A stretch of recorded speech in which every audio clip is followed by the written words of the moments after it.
यही ना, समझाने की प्रक्रिया में दो पद्धतियां रखी गई, नहीं है ब्रह्म सत्यम जगन मिथ्या, और फिर जब जान गए तो फिर सब कुछ वही है। सर्वम खलमिदम ब्रह्म नेह नानास्ति किंचन, किंचन मात्र भी ब्रह्म के सिवा कुछ नहीं है। राहुल यादव जी। राधे राधे महाराज जी। गुरुजी, प्रवचन के दौरान हमने कई बार सुना है कि भगवान से प्रार्थना करो कि हमें ब्रह्मबोध गुरु की प्राप्ति हो। गुरुजी, हम आप में सारे गुण नहीं देखते हैं, अपना गुरु स्वीकार किया है और ठान लिया है कि आप ही मेरे गुरु रहेंगे, परंतु आपके इस कथन से हमारे मन में एक विकार उत्पन्न हो रहा है कि क्या आप हम सभी को अपना शिष्य स्वीकार किए हैं? देखो बच्चा, हमारी स्वीकृति से कुछ नहीं होता, आपकी स्वीकृति से होता है। आप स्वीकृति ना करो, आप हमारी बात ना मानो, तो हमारे कहने से आपका कल्याण नहीं हो जाएगा, आपकी स्वीकृति से कल्याण होगा। इसका उदाहरण है, जब एकलव्य जी द्रोणाचार्य जी के समीप गए और कहा कि मुझे शिष्य रूप में आप स्वीकार करें, मैंने आपको गुरु रूप में स्वीकार कर लिया है, तो उनका मैं शिष्य तो नहीं स्वीकार कर सकता, क्योंकि राजकुमारों का यहाँ धनुर्विद्या का अध्ययन कराते हैं, हम तुमको थोड़ी रखेंगे राजकुमारों के सामने, और एक तरह से तिरस्कार कर दिया। और उसने अपनी गुरु निष्ठा का पालन किया, द्रोणाचार्य जी को भर नेत्र देखा, चरणों में प्रणाम किया, और जंगल में जाकर मिट्टी की मूर्ति अनुमानता वैसे ही द्रोणाचार्य जैसी बनाई, और रोज चरणों में पुष्प अर्पित करके प्रणाम करके प्रत्यंचा चढ़ाता और जय गुरु द्रोणाचार्य और शुरू करता, तो अर्जुन से बड़ा श्रेष्ठ धनुर्धर हुआ। इसमें हमें देखने को मिला कि द्रोणाचार्य जी ने ना स्वीकार किया और ना शिक्षा दी।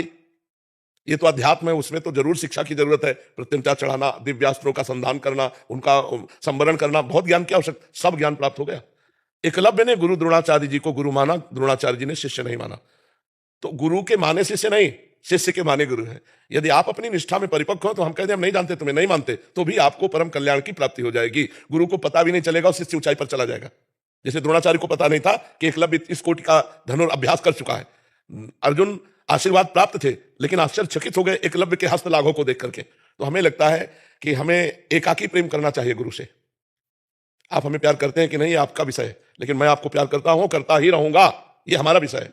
हमें इसमें आपकी सहमति की जरूरत नहीं है कि मैं आपसे प्यार करूं। क्या तो एक कच्चा प्यार है। सच्चा प्यार है आप मेरा तिरस्कार कीजिए और मैं आपको प्यार करूंगा और आजीवन आपको ही करता रहूंगा। जैसे पार्वती जी, कोटि जन्म लग रगर हमारी, बरम शंभुनता रहो कुमारी, करोड़ जन्मों तक मैं यही आराधना साधना करूंगी कि भगवान शंकर मेरे पति हो, नहीं तो हर बार कुमारी रहूंगी, किसी और को पति रूप में वर्ण नहीं कर पाऊंगी। ये है निष्ठा। अगर हमें निष्ठा चाहिए तो अपनी निष्ठा चाहिए, सामने से नहीं। हम आपको प्यार करते हैं या तिरस्कार करो आप या प्यार करो, आपका विषय, मैं आपको प्यार करता हूं। समझ पाए बच्चा? आकाश कुमार तिवारी जी। महाराज जी, आपके चरणों में कोटि कोटि प्रणाम। महाराज जी, राधा रानी की कृपा से और आपकी कृपा से जब से आपकी वाणी सुन रहा हूं, मैंने राधा नाम को अपना जीवन मान लिया है और एक जीवन में सकारात्मक बदलाव आए हैं। पहले जो मन हर समय सांसारिक माया को प्राप्त करने के बारे में सोचता था, वो आज इस सोच में परेशान है कि मुझे इसी जन्म में भगवत प्राप्ति कैसे हो और अगला जन्म ना लेना पड़े। गुरुजी, अब स्थिति ऐसी है कि कभी कभी ऐसा लगता है कि जो नित्य पाठ आदि करता हूं उसकी जगह केवल नाम जप ही करूं। महाराज जी, क्या ऐसा करना सही होगा? हाँ, अगर ऐसी लगन लग जाए तो केवल इसी से काम हो जाएगा, इसी से हो जाएगा। जब नाम की प्रियता बढ़ती है तो सब हटने लगता है, अपने आप हटने लगता है। जिससे हाँ, वो लगता है कि जब खास बात यही है तो इतनी देर हम और जगह मन क्यों लगाए, नाम में ही लगाए। मन थोड़ा डरता है गुरुजी की सुबह मतलब हनुमान चालीसा, हनुमान जी की आरती, नवग्रह स्तोत्र, इन सब में भी सुबह के नित्य पूजा में हमारा जो है ये रहता है। अभी समझ नहीं आई और स्वाद नहीं मिला, दोनों बातें हो जाएंगी तो फिर ये सब हट जाएगा। समझ आ जाएगी कि वही राधा है, वही हनुमान है, वही राम है, वही कृष्ण है। तत्व तो एक है ना, परमात्मा तत्व एक है, उसके नाम अलग है। आप राधा राधा जपोगे तो हनुमान जी गुस्सा थोड़ी हो जाएंगे, नवग्रह गुस्सा थोड़ी हो जाएंगे। और एक है साधे सब सधे और सब साधे सब जाए। जब हम एक में लग जाए, जब स्वाद आ गया तो फिर नर्क स्वर्ग अपवर्ग आस नहीं त्रास है। फिर नर्क स्वर्ग की कोई परवाह नहीं रहती और मस्ती से भजन शुरू हो जाता है, तब उसे प्रेम की प्राप्ति होती है। तो डरो मत, निडर हो जाओ, निडर होने का मार्ग है, इसमें डर नहीं। जब तक आपकी आस्था रहे तब तक आप करते रहो। जब आपको ऐसा लगे कि अब राधा नाम में प्रीति हो रही, तो राधा राधा राधा, सब ठीक हो जाएगा। महाराज जी, प्रारंभिक साधक भी इस वाक्य को सुनेंगे तो महाराज जी आपके द्वारा ही दिया हुआ कुछ नियम भी होता है कि जैसे 84 जी पाठ करना है, तो नाम और इसका फल होगा कि वो जैसे तन्मय हो रहा है। अब जैसे हमारा मन इस समय मंत्र में लग रहा है, हमारे पाठ का समय तो छोड़ दो पाठ, चुपचाप मंत्र में लगो।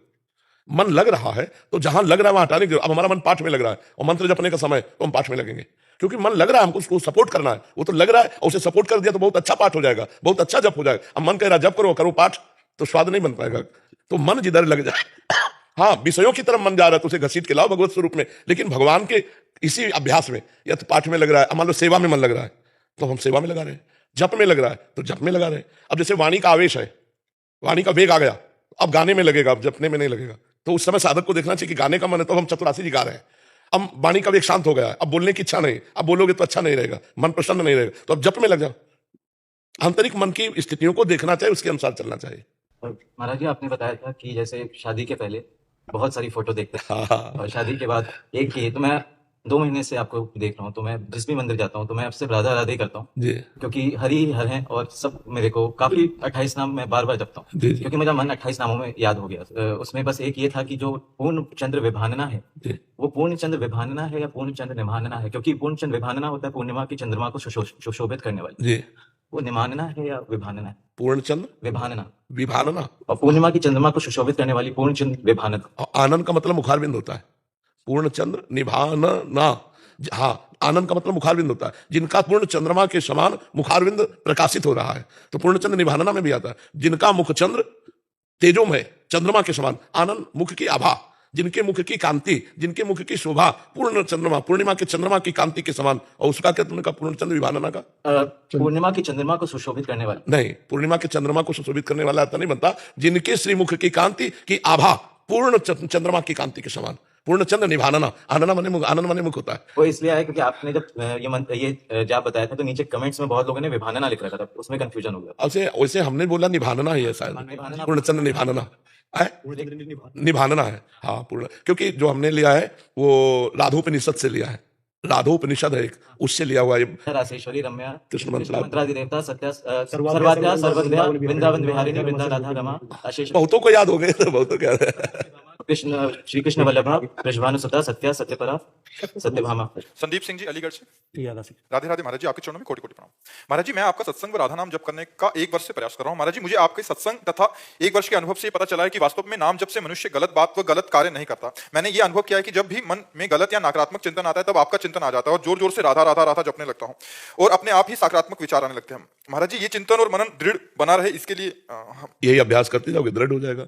जो हम अभ्यास करते हैं आगे दीर्घ काल, सातु दीर्घ काल निरंतर सत्कार सेवितो दृढ़ भूमि, पातंजलि योग में लिखा हुआ है कि जो हम दीर्घ काल तक निरंतर आदर पूर्वक करते हैं वही दृढ़ हो जाता है।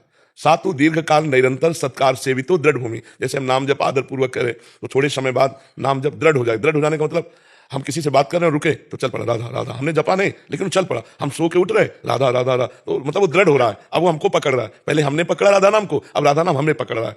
पहले हमने भजन को पकड़ा, अब भजन हमें पकड़ रहा है। ये बहुत सौभाग्य का विषय होता है कि हम जपे ना, स्वतः जपन शुरू हो जाए तो एक मन में आनंद आता है कि भगवान की कितनी असीम कृपा है कि महामहिम जो हरि नाम जपते हैं वो राधा नाम हमारे हृदय में अपने आप चलने लगा। ये कितनी कृपा की बात है। वो फिर रोने लगता है, फिर आनंद आने लगता है। और अभी तो ये इतना है, फिर अनुभूतियां होने लगेंगी, दिव्य महापुरुषों के दर्शन, दिव्य भगवान की लीलाओं के दर्शन, अरे निहाल हो जाओगे। और इस लोक में भी सर्व सुख मिलेगा, यही परलोक सकल सुख पात मेरी सो भैया कृष्ण गुण संचु, हरिवंश महाप्रभु कहते हैं। तो हम ये कहते हैं कि भगवान अगर आप उनके आश्रित हो तो आप गरीब कैसे रह सकते हो। तो हमें थोड़ा इंतजार करना चाहिए। यदि हम नाम जप कर रहे हैं और आज हम समस्याओं से घिरे हैं तो इसका मतलब नहीं कि नाम जप का कोई प्रभाव नहीं। आप चुप रहिए, ये समस्याएं एक दिन झाड़ू लगा के बाहर हो जाएंगी और आप आनंद मगन हो जाएंगे। आप मतलब समझ नहीं सकते, 1800 रुपया महीने की दवा चलती थी, 1800 रुपया नहीं थे दवा के लिए, किडनी फेल थी, पानी रखा है शरीर में, पीड़ा है कि उठ के ले नहीं सकते। तो आज जहां अपना सगा बेटा वो सेवा नहीं करेगा, ऐसी सेवा सगा बेटा नहीं करेगा जैसा संत जन करते हैं। आज के समय में कौन बेटा अपने पिता के कपड़े धो रहा है? कोई नहीं। कोई बिरला, मतलब हम कह रहे हैं बहुत साधु हो तो बात अलग है, कौन सी ऐसी सेवा जो ये लोग ना करते हो, मतलब कैसे तुम्हें बताएं। तो ये क्या दिखाया भगवान ने कि हमने भगवान के सिवा किसी को अपना नहीं माना। तो इतने रूपों में भगवान प्यार करते हैं, सब इन रूपों में। ऐसी कोहरा सर्दी में कौन रजाई छोड़ना चाहेगा? छोटे छोटे बच्चे रोड में खड़े होते हैं, हम तो देखकर आश्चर्यचकित होते हैं। 2 बजे जब निकलते ना, राधे राधे राधे, छोटे छोटे बच्चे ऐसे कि रजाई से निकलना, कंबल से निकलना ऐसी सर्दी में, और सब नाच रहे हैं। अच्छा, हम तो निकले 2 बजे, वो खड़े होंगे 1 बजे से, 1:30 बजे से, 12 बजे से, घंटों खड़े रहते हैं। ये क्या है? ये भगवान प्यार ही तो दे रहे हैं हमें इतने रूपों में। कोहरा है, अंधकार है, सर्दी है, और वो केवल इतनी बात के लिए कि हम ऐसे निकल गए, ऐसे निकल। तो ये इतने रूपों में भगवान प्यार। तो आज अगर आप समस्या में हैं, आप अच्छे से चल रहे हैं, नाम जप कर रहे हैं, तो आप ये ना सोचिए कि नाम जप का कोई प्रभाव नहीं है। नहीं, आप जपते रहिए, एक दिन देखना दुख का लेस नहीं रहेगा, आप आनंद में डूब जाएंगे। धर्म से चलने वाला थोड़े दिन दुखी दिखाई दे सकता है लेकिन वो वास्तविक सुख को प्राप्त होगा। अधर्म से चलने वाला थोड़े दिन सुखी दिखाई दे सकता है लेकिन वास्तविक उसका परिणाम बड़ा दुखमय होगा। जी।